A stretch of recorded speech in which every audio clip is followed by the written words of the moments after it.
My roommate Yuki never returned from her late-night study session at Kyoto University's main library. She had a habit of staying until the 2 a.m. closing time, sometimes even later. The security guards knew her well, the dedicated literature student who lived in the philosophy section. But that Tuesday night in November, something was different. I found her student ID card on my desk the next morning, still warm. The library staff insisted she'd left at closing time. They'd seen her walk out. But the security cameras told a different story. The footage showed Yuki entering at 8 p.m., but never leaving. I convinced the head librarian to let me search after hours. The building felt hollow, like a shell pretending to be full. Every footstep echoed wrong, too sharp, too long. I found her usual spot on the 4th floor between the dusty philosophy tent. Her notebook was open. The last entry was strange. The books are reading me back. They know things about my thought. The woman in the corner hasn't turned a page in 3 hours. She's not breathing. I looked around the empty floor, but saw nothing unusual. Then I noticed the book on her desk, still open to the same page. The Metaphysics of Absence, by someone I'd never heard of. The text was in Japanese, but as I read, the words seemed to shift, describing someone reading over my shoulder, someone who'd been there for hours, someone who wasn't breathing. I slammed the book shut and ran. The next day I returned with the police. Yuki's notebook was gone, the book too. But they found something else in the philosophy section. An old library card catalog, handwritten entries from the 1940s. Names of students who'd gone missing over the decade. All last seen in the library after hours. Yuki's name was already written at the bottom, in her own handwriting. The entry was dated 3 days before she disappeared. I never found out what happened to her, but sometimes late at night, I get text messages from her number. Always the same message, still reading, please come find me. The library insists no one is inside after closing time, but the security cameras, they show someone in the philosophy section every night, reading the same book, never turning the page, never breathing. Kenji had kept the library book for 6 months past its due date. Folk Tales of Forgotten Villages, a collection he'd borrowed for his thesis read. He'd tried returning it multiple times, but the library claimed it wasn't in their system. We've never owned that book, but the due date stamp was clear, March 15th. It was now September. The fine notices had stopped coming in May. Instead, he started finding handwritten notes slipped under his door. The stories are waiting. They grow restless without reading. Return what was borrowed, feed what is hungry. The book itself had begun to change. Stories he'd read dozens of times now contained new details. Names of people he recognized, places he'd lived. One tale now featured a graduate student who'd borrowed a book and couldn't return. The student in the story was named Kenji. Desperate, he decided to visit the library at midnight. Maybe he could slip it into the return slot and end this nightmare. The building was dark, but the automatic doors still opened for him. Inside, every light was on, every computer screen glowed, and the library was full. Dozens of people sat reading in perfect silence, all holding books that looked identical to his. As he walked past, he could see their story. Each book contained the same folk tale collection, each story now featuring the person reading. The librarian at the desk looked up as he approached. Her smile was too wide, her eyes too bright. Returning your book, Kenji, how thoughtful. But I'm afraid there's been a revision to your story. She opened his book to the last page. The graduate student realizes he can never leave the library because he has become part of the collection. Kenji felt his legs growing heavy, his vision blurring. The book in his hands felt warm, alive. He looked around at the other readers. Their eyes met his, all former borrowers, all with overdue books they could never return. The librarian handed him a library. Welcome to the permanent collection, Kenji. Your reading time has no due date. They found his apartment empty the next morning, but the library's night security cameras showed something interesting. A new reader in the folktale set, reading the same page every night, forever. The Hiroshima Municipal Library had a reading room that was always completely silent. Not just quiet, silent in a way that seemed to swallow sound. Michiko worked there as a night custodian for 3 years before she learned why. The room had been built over the foundation of a wartime bunker. a place where people had gone to escape the noise of air raids. Some had never left. During her cleaning rounds, Michiko began noticing small oddities. Books left open to pages about wartime Japan. Chairs arranged as if people had just stepped away.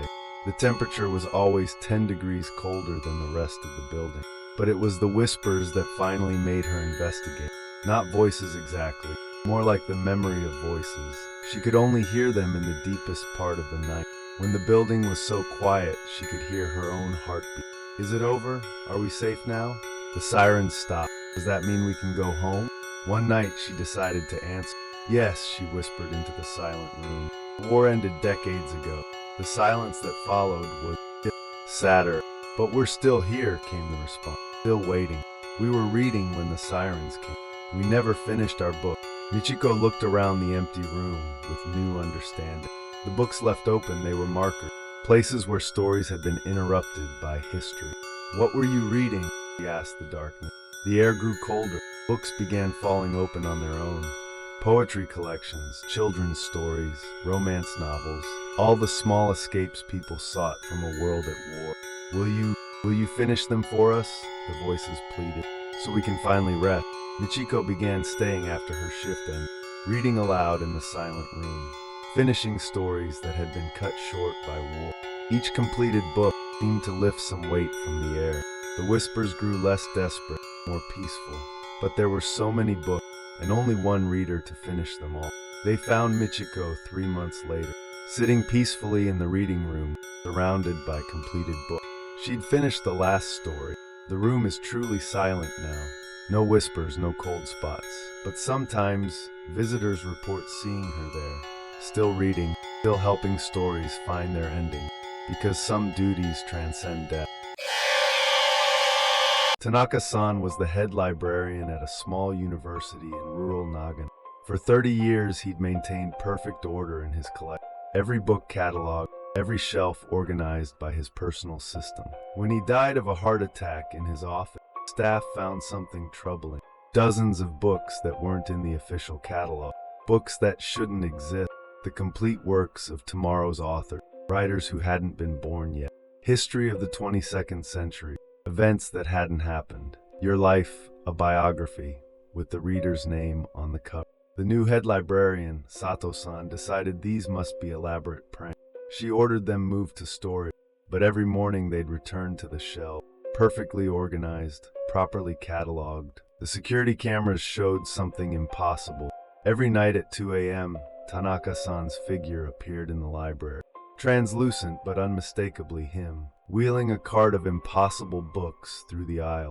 Students began reporting strange encounters during late-night study sessions. A ghostly librarian who'd recommend books that answered their unasked questions. Try this one, he'd whisper. It contains exactly what you need to know. The books he suggested were always prophetic. A struggling student would find your graduation speech written in their own words. Someone worried about their health would discover your recovery a medical miracle. But not all his recommendations were welcome. One student opened your final day and immediately withdrew from school. Another found the accident report and refused to drive for months. Sato-san decided to confront the ghost directly. She waited in the library until 2 a.m. Tanaka-san appeared right on schedule, pushing his phantom cart. Tanaka-san, she called softly. Why won't you rest? He turned, his eyes sad but determined. The catalog is never complete, he whispered. Every day new knowledge comes into existence. Every moment, new stories need to be told. If I don't organize them, who will ensure they're found by those who need?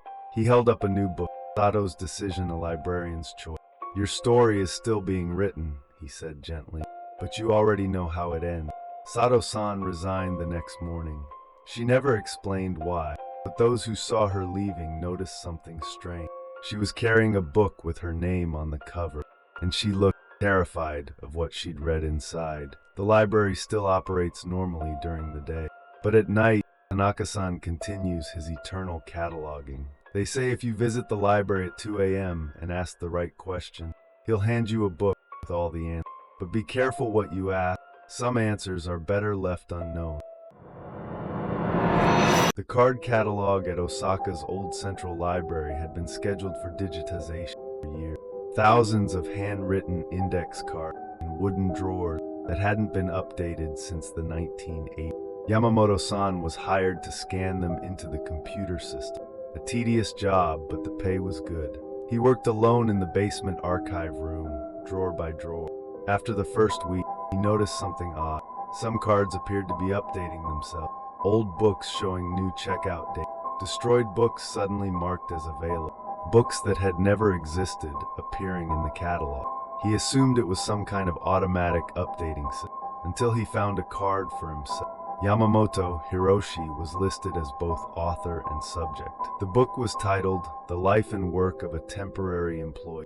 Classification number 158.1, Personal Development. Last checked out, currently in progress. He searched the shelves but found no such book. The next day, more personal cards appeared.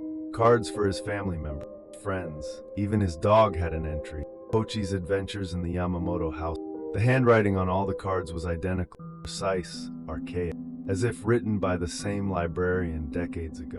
One night, working late, he heard the sound of typing, but there were no typewriters in the archive room. The sound seemed to come from the card catalog itself. Click, click, click, ding. Click, click, click, ding. He opened the nearest drawer and watched in horror. New cards were materializing, filling themselves in as he watched. Customer buys milk, a riveting account of someone's grocery shop. Third grader learns division, a dramatic story of elementary mathematics. Businessman misses train, a tragedy in 3 chapters. The catalog was documenting every human experience in real time, creating an infinite library of every life ever lived. He tried to leave, but the basement door wouldn't open. A new card appeared in his hand. Yamamoto's escape attempt. Status checked out permanently. You've become part of the collection now, whispered a voice from the drawer. Every moment you live becomes a new card. Every thought you think gets cataloged. You're helping us build the complete record of human existence. Yamamoto looked around the basement with new understanding. The walls were lined not just with card catalogs, but with the desiccated remains of previous catalogers. Still sitting at their desk, still scanning cards. Their lives had become part of the index too. The library reports that Yamamoto never finished the digitization project, but the card catalog continues to grow. New drawers appear every day, new cards documenting lives across the world. And sometimes, visitors report seeing movement in the basement, figures hunched over endless drawers, still cataloging, still indexing, because somewhere, a card is being written about you right now. Recording this very moment, you're listening to this story, and it's waiting to be filed away forever.